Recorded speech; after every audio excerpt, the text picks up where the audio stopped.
Welcome to the Best of Mastering Alchemy podcast. This was recorded a while back, but is very relevant today, so we're bringing this classic back. As you know, energy never ages, it only expands. So enjoy this expansive conversation. There's a lot packed inside.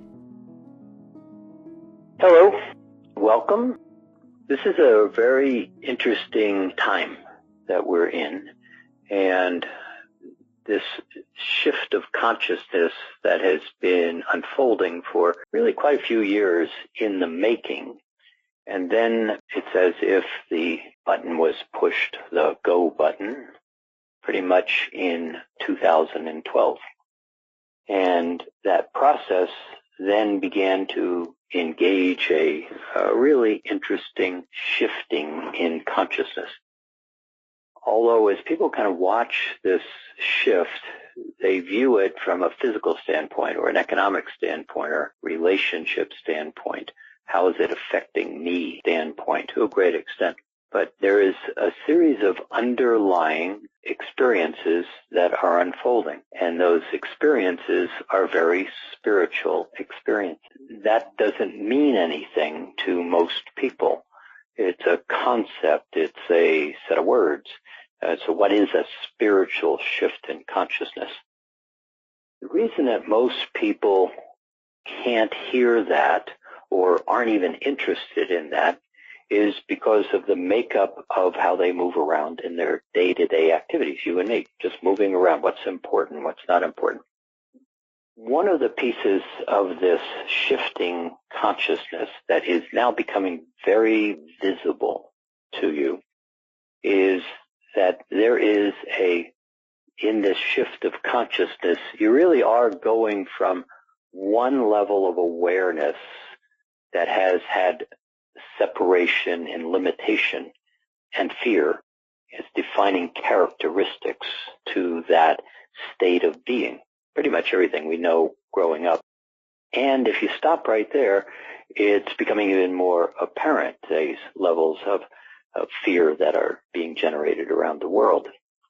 There is another aspect of that is really driving this. And it's a wonderful word. It's a very misunderstood word, concept, and yet it's becoming very present in ways that are nothing like what the word would imply. And the word is freedom. You're beginning to experience freedom. But when you kind of look around the world, that doesn't really show up in a lot of ways. But yet, it's one of the predominant words that are driving this whole shift of consciousness. In that configuration of life, I'm going to call it third dimension, that we know ourselves, that we play in this kind of minute, how we move around, there are lots of structures to a dimension. If you look at it from a physics standpoint, you'll get a very intellectual, scientific structure. To a great extent, much of that is correct. If you look at it from a consciousness standpoint, it has characteristics to it that don't show up in science. One of the reasons they don't show up in science is because science doesn't accept the concept of consciousness as a viable consideration that determines science or experience. So as you play in that third dimension, those limitations and structures of separation and fear also have other characteristics to it. There is very much an analytical characteristic that says you got to think this. And in the thinking this, you ask questions and then you make sure you're kind of going in the direction that you want to be going and tell me about what's there when I get there. And so you really kind of think through the process and then you engage in the process. There is also an emotional component that is very much involved in that third dimension. And in that emotional component, we have a tendency, and this is very much genetically built into your existence, and there's really interesting papers paper I just got done reading that is now clearly indicating emotions are passed down through the genetics. And so this becomes something we've been talking about for a long time, because a lot of the emotions that you hold, a lot of the feelings you hold, a lot of the fears, the anxieties, the hesitations, the energetic structures of emotion are not even your emotions.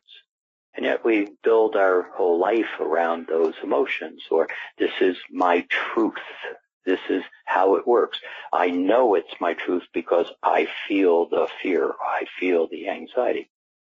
But as you begin to step back a little bit, which is where we're going to talk in a few minutes, you begin to realize that a lot of those thoughts that you think and a lot of the emotions that you hold are not even yours. Even more so, many of the beliefs that you hold never were yours in the first place. But we'll get to that in just a second. So in defining this third dimensional world, there is a couple of other parameters that set it in motion. And many of these different parameters we consider as absolutes. And the absolutes are things like time, for example. It's past, present, future, and then you die. That's an absolute. Time is a fixed thing. But when you begin to step back a little bit and you begin to step away from your filters and your beliefs and the truth of your thoughts and your emotions, and you begin to alter how you perceive. Now that's really actually pretty simple, but simple isn't necessarily easy. Altering how you perceive is getting into a place where you observe and then consider and then choose what action you want to take or belief you want to hold. But in that third dimensional box, we are so conditioned by a very specific structure called time. And in time, when you begin to break it down, and not just think about this or just observe this, I'm going to tell you that most of the time that you play in is in the past or in the future. Very, very little of the attention in the third dimension, time, is in present time. When you play in present time, now to a great extent I'm talking about you, but I'm not talking about you. I'm talking about people that have no clue about even this conversation going on or would even have any interest in this conversation.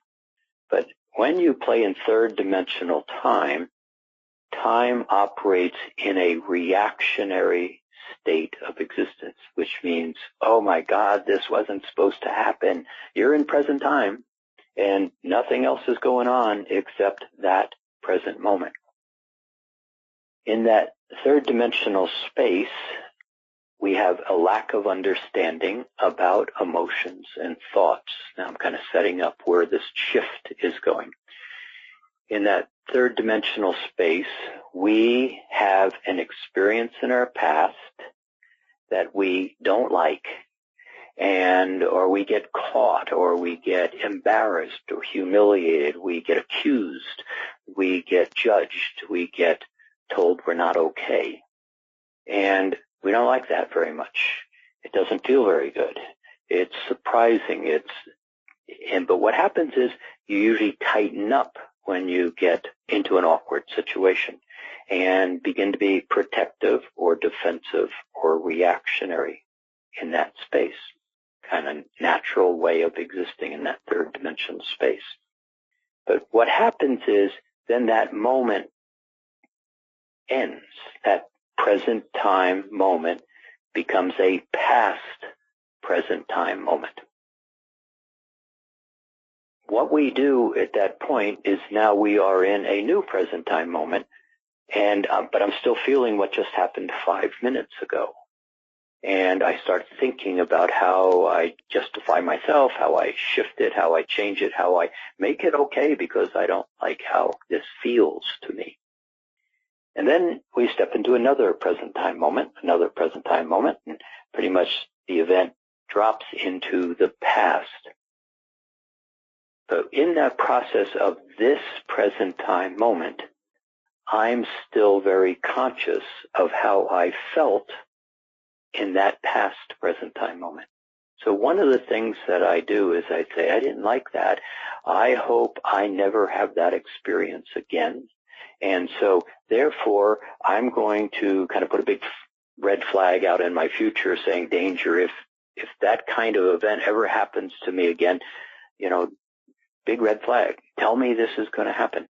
So we spend a lot of time being aware of what I didn't like and hoping it doesn't happen to me again.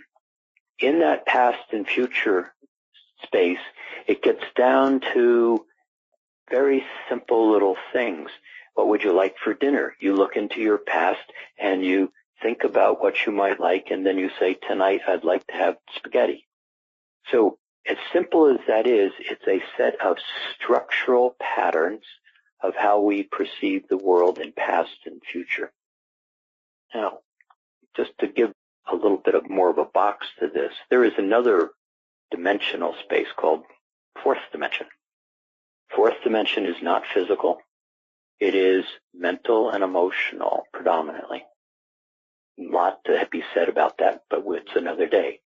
So what happens when you step into fourth dimension, which is very much where you are right now, because you're just listening right now. You're not thinking about this morning. You're not thinking about that thing that happened 10 years ago that's going to bite you in the butt in 5 minutes. You're here. You're right here in present time. In this fourth dimensional present time space, there are really 3 very interesting words, considerations, concepts. When you step into fourth dimension, time is no longer linear. It is present. It is right now. In fourth dimension, you can look at an event that's happening right in front of you, and you can choose. Whereas in third dimension, you react. Oh my God, this isn't supposed to be happening. In that space, you don't have any choice. You're in reaction. But here, you can go, gee, I don't like this very much. Let's change this, or let's do this instead. Choice. And in the fourth dimension, you have an interesting word that's called paradox. Really interesting word. See, in third dimension, I get embarrassed by you. You make fun of me, and I immediately don't like you. In third dimension, 20 years later, you show up on my doorstep. Third dimension, I immediately know who you are. I immediately engage with the feeling of 20 years ago, and I immediately don't like you, and I am really not even in a very good place to say, hello, I know who you are, how can I help you? In third dimension, present time, it's like, I know who you are, and you embarrassed me. Subtle, but not so much when you start to understand the difference. And so in this fourth dimensional space, kind of right where we're sitting right now, you have the capacity to begin to choose, or call it another word, discern, begin to observe, choose, pause, act. Right now, because you're in this present time moment right now. Right now. It's all one present time moment. You are right now. Now, time is slipping into the past. But what happens when you start to play in present time? When you start to get into present time, a number of other things begin to happen. You begin to disengage from a lot of the noise that you've experienced in your past. Now, let me say that another way. When you get into present time, you have a choice to do things very differently. In present time, your past becomes history, information. In present time, you have the ability to choose a feeling to experience right now. In third dimension, your past engages with the feeling that happened in the past, and the feeling begins to direct your thoughts. So let me say that again. So in third dimension, somebody embarrassed me 20 years ago and hurt my feelings and etc. And right now they show up on my doorstep. In third dimension, I immediately feel the feeling as I'm beginning to recognize them. It's almost I have the feeling before I have the thought. Who are you? Oh, I know who you are. And I am now 20 years ago. I'm in 20 years ago, but I'm experiencing 20 years ago right now. Being in 20 years ago, I have no choice. In 20 years ago, I'm in an emotion right now. I'm having a reaction right now, and I'm having judgments, opinions, and reactions, even more so. In fourth dimension, that 20 years ago begins to be history. And when you're in present time, you have choice. And then when you have choice, you can go to that "you embarrassed me" and really run it through your body. Or you can say, I remember that embarrassment, but I'm going to choose not to go there. Now, actually, what I just said is enormous. If you want to begin to step out of an old reality, how you believe yourself to be, but it's not easy because this is all I know. I only know what I know. So when you start to step into this space where you can choose and recognize that you can choose a different feeling than the one that the previous history generated, you begin to allow yourself to, I'm going to use the word magnetically, disengage from that old emotion and the trauma and the resistance and the inflammation and irritation that is aging the physical body, altering the ability of the mental body to think, and limits your choices as emotions. So how many people do you know that are stuck, or they hold a very specific set of beliefs about how the world is, and those beliefs about how the world is limit their choices of how the world could be? Now just kind of think for a minute. People you know, I mean, not you, of course, but other people that you know. What if you could step into a space, understand present time and choice and paradox? Paradox is so big because I know who you are, and I can allow you to have grown past that, but I remember that, but I can allow you to potentially be somebody else.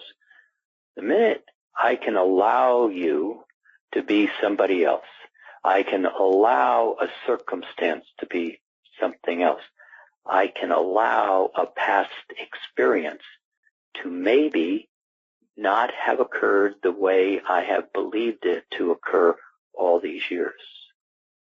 What if you could let go of some of those patterns? Now, mastering alchemy is all about that, but this isn't about mastering alchemy at this minute. This is about what if you could let go of, I'm not okay, I don't deserve, I embarrassed myself, I don't dress well, I'm not attractive, people don't like me, I'm really uncertain about myself, etc., etc., etc. What if you could let go of those? Now, what makes this interesting is this word freedom, because you are going to let go of all of those things. They are going to leave you. You are going to be without your sense of not okay. You're going to have the opportunity to let go of filters, of beliefs, of judgments, of opinions, of emotional baggage, of thoughts and habits that you carry on. You're going to have that. This word freedom is going to push you into the place of letting go of your baggage. Freedom. Now, to do that, there has to be a sense of freedom, that space of being able to be free. Now, freedom, one of the base definitions of freedom, is the ability to be responsible for your choices, your actions, or flip it around, the ability to respond to your circumstances, responsibility. But when you're in a third dimensional space of reaction, past driving future, that's a very hard place to be able to stand and observe, choose, discern, and then act. This word freedom is doing something really pretty great, because freedom is basically pushing things into the open, becoming free, no longer restricted, restrained, lies, secrets, freedom. All that's coming to the surface. But when it comes to the surface, it doesn't come to the surface necessarily on your terms. It just bubbles up to the surface. So if you were to look at the world today, what you're starting to see is a number of things. So let's just take this word terrorism for a moment in terms of put it in a perspective, no political conversation here. One of the things that's happening when you have a religion or a world politic or a monetary system or an agreement about how things should operate, many times people, no, not many times, all times, people are either in agreement with the agreement, this is how life's going to work, or I'm not in agreement with the agreement, but I'm in the agreement. It's like democracy or socialism or communism. It's basically you live in those structures, and yet I don't like it or I do like it, but you live in those structures. And so in those structures, a lot of things happen. In these structures that we have lived in from this last 2,000, 3,000 years, last 2, 3, 4, 500 years, all kinds of agreements. But in these structures, there has been very much third dimension. It's all in the third dimension. Restriction, limitation, fear, reaction, lack, separation, all in the third dimensional agreement. But what's starting to happen is, if I said to you, do you like lack? Do you like domination, slavery, imposition on you? Do you like being controlled? Do you like all those things? Well, pretty much everybody says, no, I don't like those things. But that's the agreement, to a great extent, of the third dimension. Now, places like the United States that are founded on freedom are about as far away from free as you can be. But because the word's there, I'm in agreement with the word, and so I'm in agreement. But yet, when you begin to look at what goes on, are you able to do what you would like to do in terms of your own personal well-being? And the real answer is yes, but not in the third dimension. You have to step out of that third dimensional space, begin to get present, choose to be responsible for choice, and choose. So that's all about how the transition is unfolding. This space, if you look at the world around you, and you look at things like what is being labeled terrorism, to a great extent, you have people in fear. And a lot of these people, now I'm not really engaging the terrorists. I'm not justifying or talking about the terrorists, talking about what that structure is beginning to do. It's a lot of people have been dominated, suppressed, enslaved, controlled, whether it's through very orthodox religions, whether it's through the fear of the state and then imposing controls and restrictions, whether it is monetary systems and who has it and who doesn't have it. All of those structures have been in place.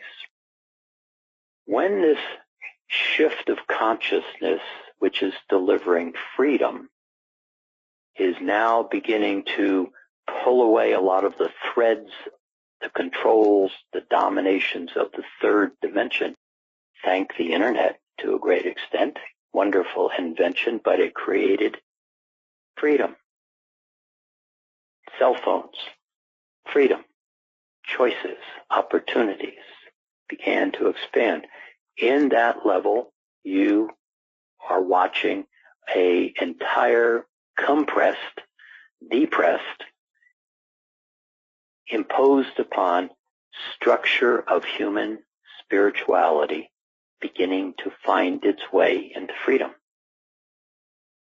In the process of that finding their way into freedom, there's a lot of people who are very angry about their past, present time moments. And all they can see is a sense of fourth dimensional freedom, but they don't know how to distinguish between the emotion of the third dimensional reaction.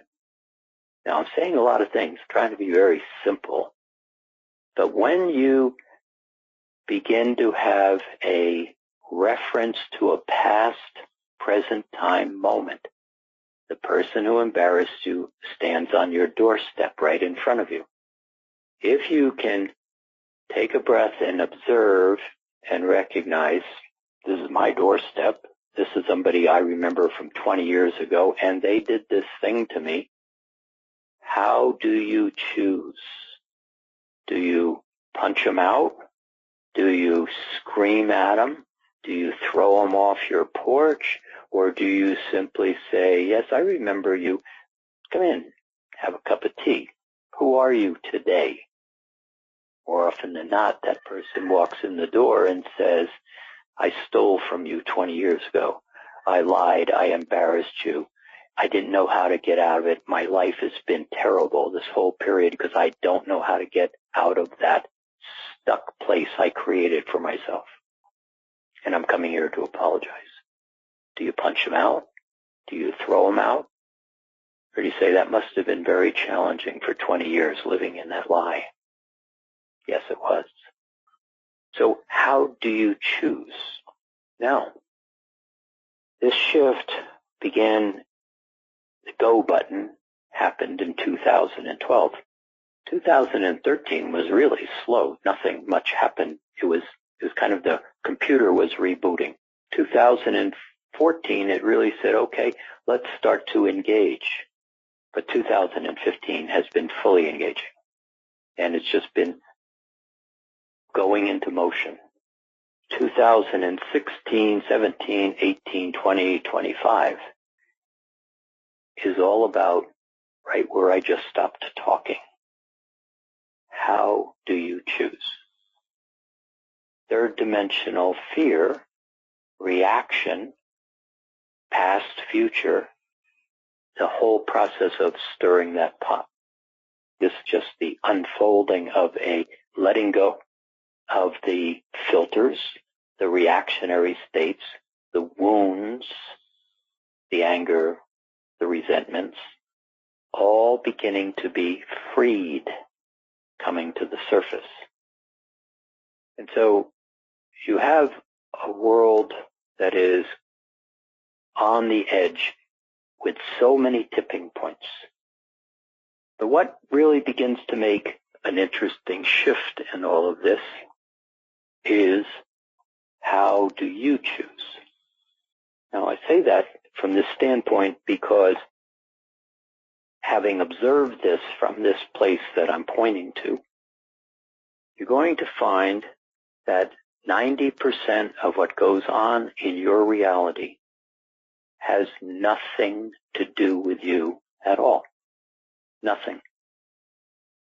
What you think is your relationship with lots of people in that space of third dimension, moving back and forth, when you start to get conscious, present, and you begin to hold your space and choose, when you begin to basically define yourself on an energetic structure and you start to live in words like certain, capable, gracious, begin to be confident, perceptive, aware, observing, really big words.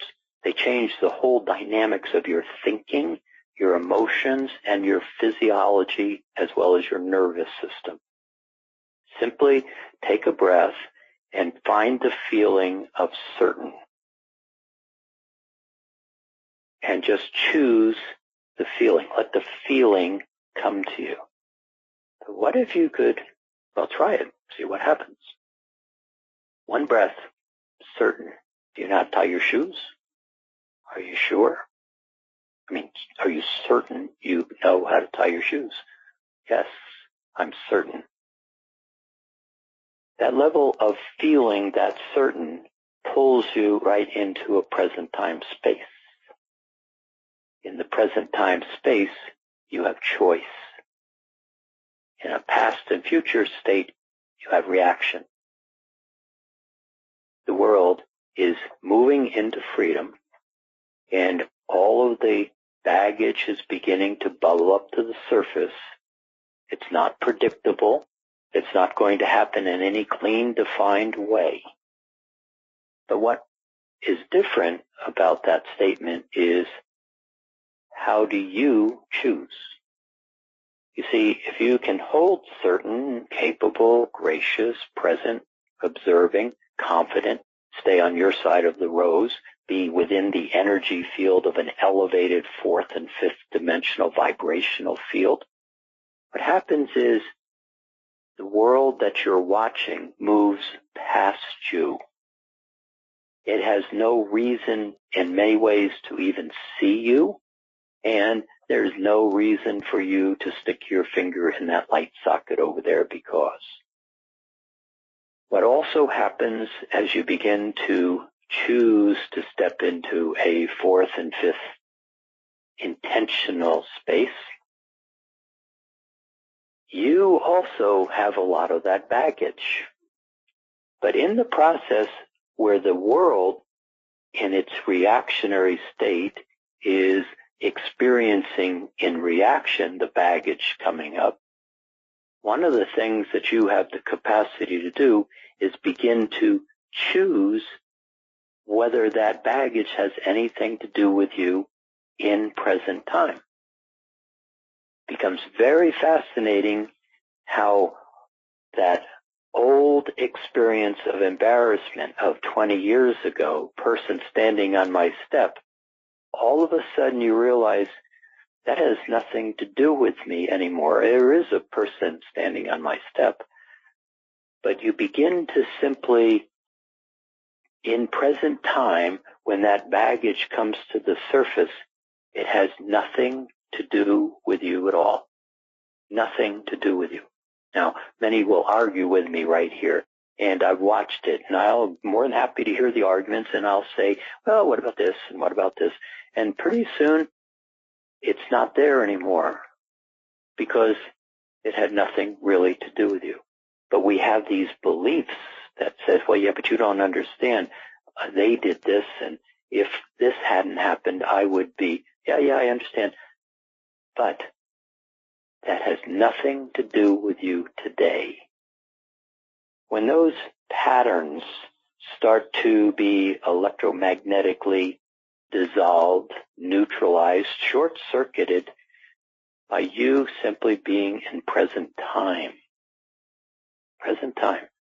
and then deciding this is really ugly, this thing that once upon a time happened to me. But if you can look at it, most of the time, sometimes it takes a couple of passes, but you're going to start to find in present time most of the dust that's on the shelf behind you that says I wasn't okay really is nothing more than dust. And when you get into present time, happy, certain, all of a sudden that dust seems to evaporate. When you come into present time and you begin to observe your life from present time, the ability to see what you would like to do in the future and simply say, what do I need to do right now to make that next step happen in present time, to the point where when I get to that present time moment, my creation is waiting for me. It's not complicated. It's not even difficult. But what is challenging is how I believe, my filters, my thoughts and my emotions from my past, my worry and my fear, of which most is not even yours, part of the agreement. What if you could remove that from your space? Would you be a different person? Now take a breath. Let's just play for a couple of minutes. I'm going to tell you that there is going to be a lot of noise. A lot of noise. Most of the noise is going to have nothing to do with you. It's like watching politics right now before election. You're watching a lot of noise. You're watching a lot of people engage with the noise, have opinions about the noise, throw energy about the noise, go into reaction about the noise, take new positions about the noise, create new beliefs about the noise, and then line up to support the argument against them, the noise. It has nothing to do with you.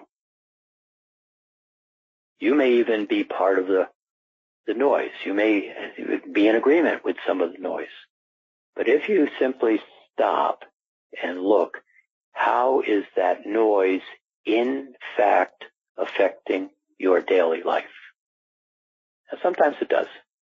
But for the most part, if you could simply say, I have my finger in this light socket, and so therefore it affects me. The next question is, do you want to keep your finger in that light socket? If you pulled your finger out and then asked the question, do I want to put my finger back in this? How important is it? With a couple of breaths and present time, for the most part, you do not reinsert your finger into the light socket. So take another breath. Now kind of sit back for a minute.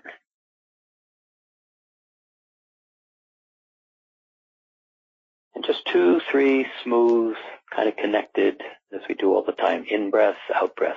And don't think, just simply be right here.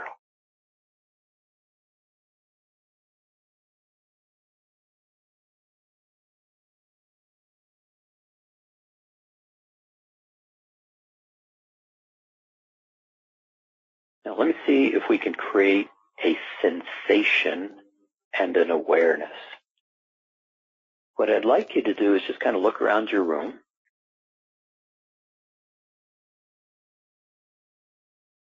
Think about your day at work or your day, whatever you did. Just kind of notice it. What did you have for breakfast? Did you eat lunch? Where did you drive your car? I'm distracting you. And then what are you going to do tomorrow? Just kind of put your attention out there. What are you going to do? Now just kind of take another breath, and I'd like you to close your eyes.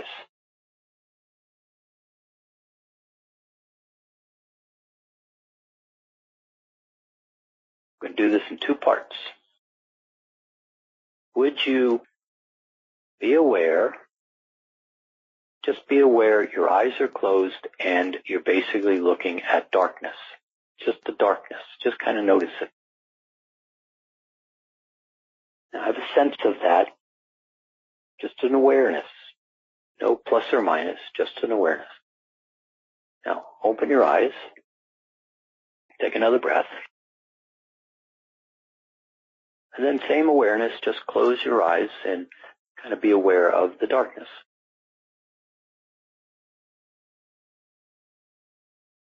Now what I'd like you to do is notice that your eye focus is going to change with this next instruction. Okay. So I want you to look into the darkness. So you're going to refocus a little finer into the darkness. Now don't squint and hurt yourself or make it an effort. Don't make funny faces. Just kind of look a little bit deeper into the darkness. And you'll feel your eyes kind of focus more specifically. Now just hold that focus. Another breath.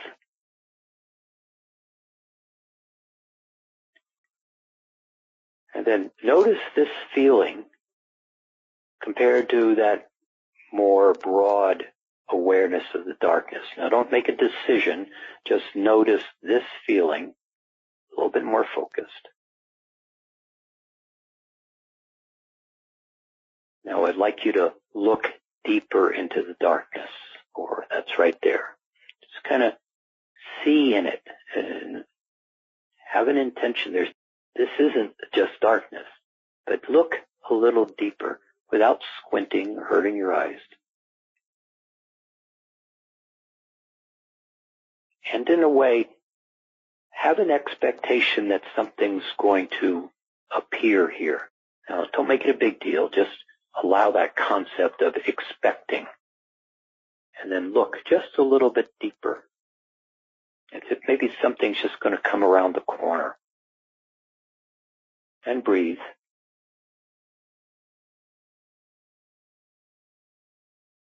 Now, just notice as I'm talking, you are more focused. Your world around you got less noisy, even though you were pretty much right here. Your focus is more precise, but you're not straining. You are in a place of considering something as an expectation. Something might happen here, he said. But you just notice the focus. Notice yourself being focused. You're not thinking, you're just holding an awareness. Now right here, you stop breathing. That changes later, but just kind of see if you can breathe and hold that quietness. No thinking, no real emotion, nothing to solve.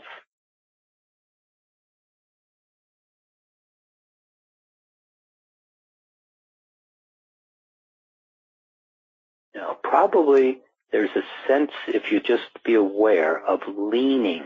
There's a sense of your focus, but you're leaning into this. So would you stay focused and then just sit back a little bit more? Quiet, no noise particularly. See if you can not think.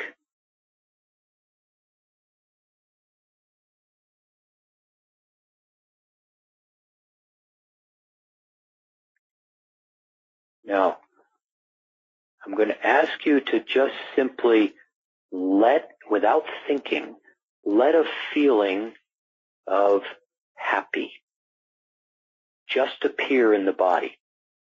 You're not thinking it, it's just like, oh, nice feeling.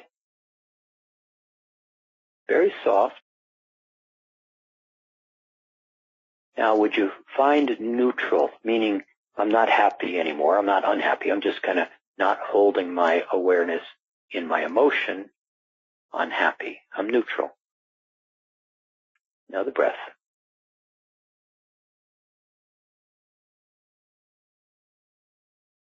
Now, listen, would you be aware of this word with no emotion?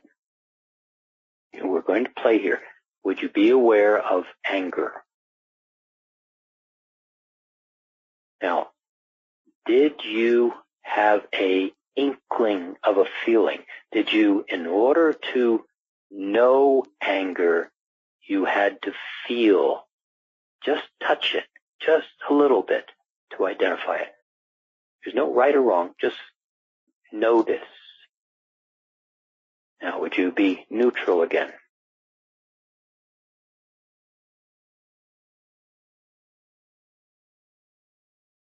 Just aware of your focus. And then would you, again, just be aware of, without feeling it, anger?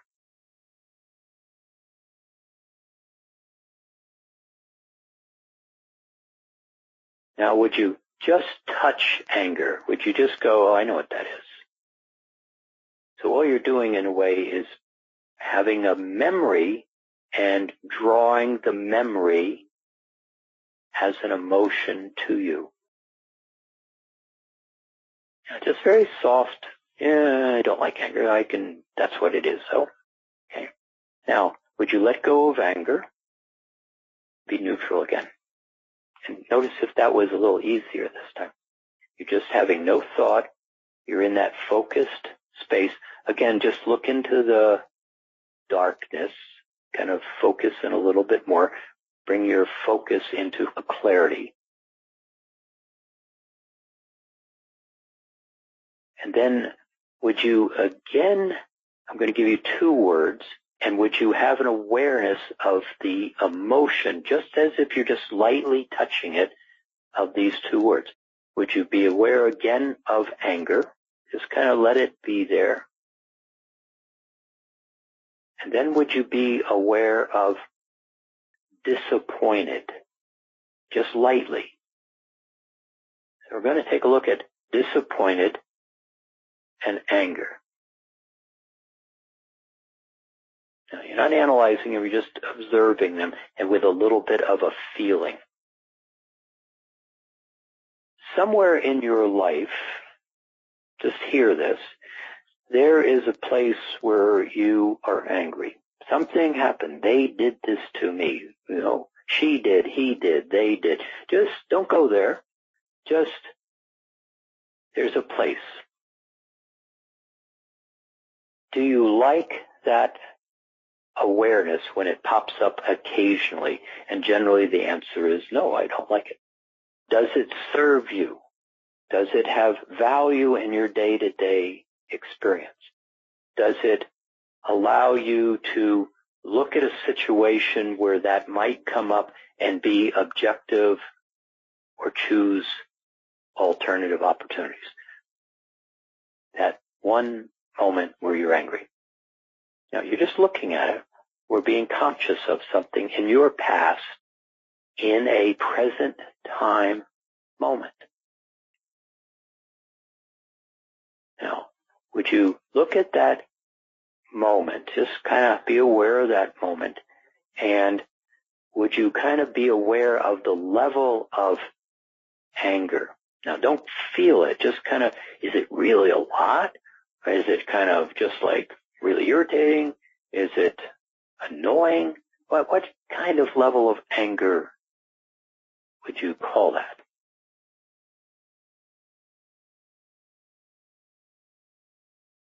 Some people might say, I'm enraged over this still. It happened 20 years ago. Still in your space. Now, whatever level of anger you created, would you look at that situation and would you consider, does that emotion support you? What if we could just ask a different question? Are you really angry, or are you disappointed or hurt or feel betrayed or feel not noticed? Change your words. Instead of anger, would you just take it down a notch, or notice if you change the word, can you change the emotion? Now, you're just looking in present time. You're not 20 years ago or yesterday. And this is how I felt about this. But change the word. I'm disappointed. I'm hurt. Now, look at that situation, and is there a little more room that's been created just by changing that word? Now, we're not being perfect. We're just kind of playing. Then would you, let's say my word would be disappointed about this. Would you just kind of take it down a notch? Are you disappointed or was your feelings just hurt? Can you change the intensity of the emotion that you draw to you?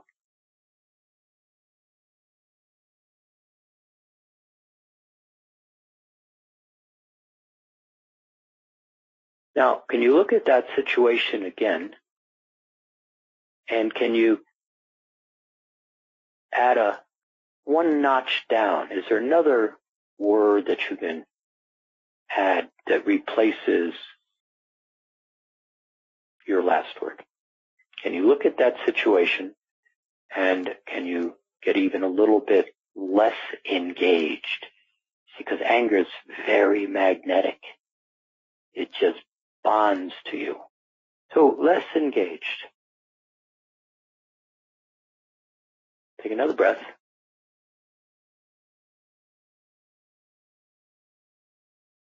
And then would you just from this word, whatever you're using, would you look at that again?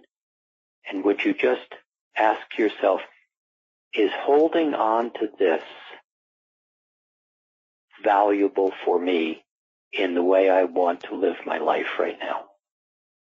In my everyday life, having this level of this event, this instant, held in that emotion, now that I've notched it down a couple of times, is it really necessary to hold on to that at all? Now, don't do anything. Just kind of make a decision. Is this something that you really want to carry around in your backpack? It's like a rock. It's always there. You may not be conscious of it, but it wears you out. Now, for those of you who played in Mastering Alchemy, and those of you who don't, just kind of play along here. Have awareness of that. You're still looking into the darkness, but you're actually looking at a picture right now, the event. And you've notched it down a little bit, and would you like to simply clear this energy out of your space? There's a structure that we play with, very simple, called a rose. It's an energetic structure, that's all it is. But when you give it the power to alter a circumstance, you are changing the intensity of the circumstance to a different direction. Would you create a rose in your mind? Just kind of remember what it looks like right out in front of you. And that situation, would you like to minimize it? Would you like to let it go? Does it support you at all? If it supports you 1 out of 10, keep the 1, but would you put the rest of it in the rose? Just simply give the command to that rose, collect up all this energy that's in my past, that in present time as I'm looking at it, it has no value for me right now. I can simply clear this from my backpack. I'm going to keep this one little 1%. Some of you might say perfect. Let the rest go. Put it in the rose and then kind of explode the rose. Just kind of blow it up like it was a fireworks.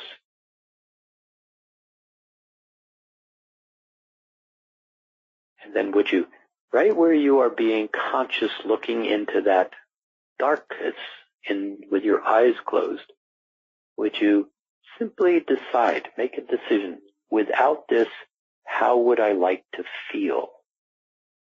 Now you're making a decision. You are choosing a thought that is going to draw an emotion. How would I like to choose my reality? What emotion would you like to hold in that space where that rock was just stored in your backpack?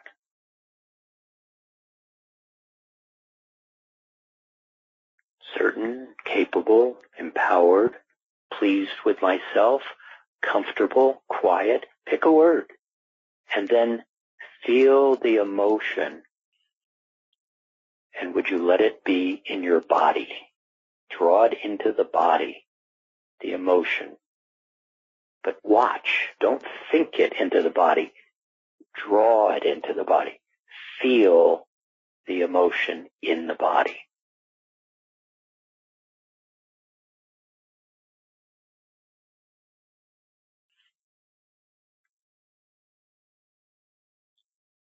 And then allow it to be there. And would you right now choose another thought and another feeling? Would you have the thought of being pleased with yourself?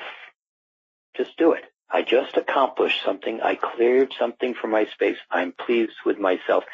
That allows me to feel this way. Take a breath. Pleased with yourself. Quiet, if that was your word, whatever it is. And then would you kind of, again, just sit back and let that focused point of reference that you're looking at in that dark spot on your eyes closed, would you just loosen it up, defocus, let yourself kind of be more relaxed. Take a breath. Happy, pleased with myself. Would you notice if the body feels a little bit more comfortable, more at ease, less tense, however you want to define that?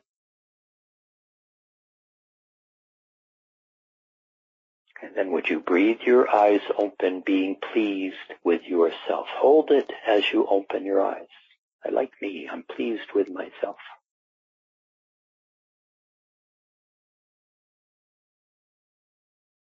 Wiggle your toes, pat your thighs, wiggle your nose. That's an advanced technique, has real great magic. Nose wiggling, very important spiritual tool. Kind of just notice your room, and would you be pleased with yourself again? Now, I've actually just told you in that whole hour I talked to you, listened, I told you a lot. I told you some very simple things. I told you that holding your attention in present time disrupts your lack, your resistance, your limitations, your fear of the past and the future getting you again. You step into present time and you begin to just use this one awareness of the thought you think and the emotion that comes to it.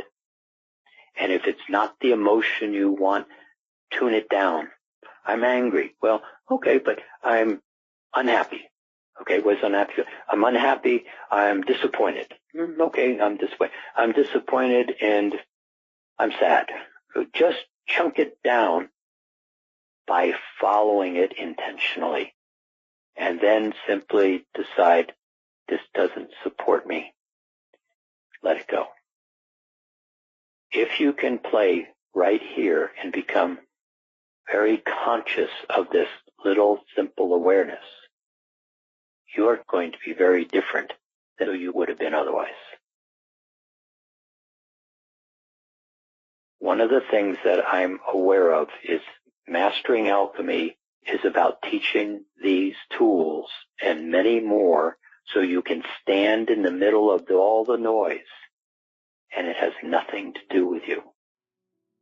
Eventually you step to a place where you begin to step into that living light body, fifth, sixth, multidimensional space, and you begin to very articulately, very commanding, direct the flow of energy in a way that people have a choice, because you are making choice available for them to choose. Do you want to continue to walk around with that gun, or would you like to put it down? You create such a vibrational field of well-being in love, in the choice of putting down the gun, that they will put down the gun because of your presence. That's where this is all going. And it is you who is going to take it there. if you choose. Very cool. Very cool adventure. Take another breath. Like yourself. Thank you for playing. I always enjoy these a lot, and go off and have a great day, morning, evening, wherever you are in the world. Many blessings.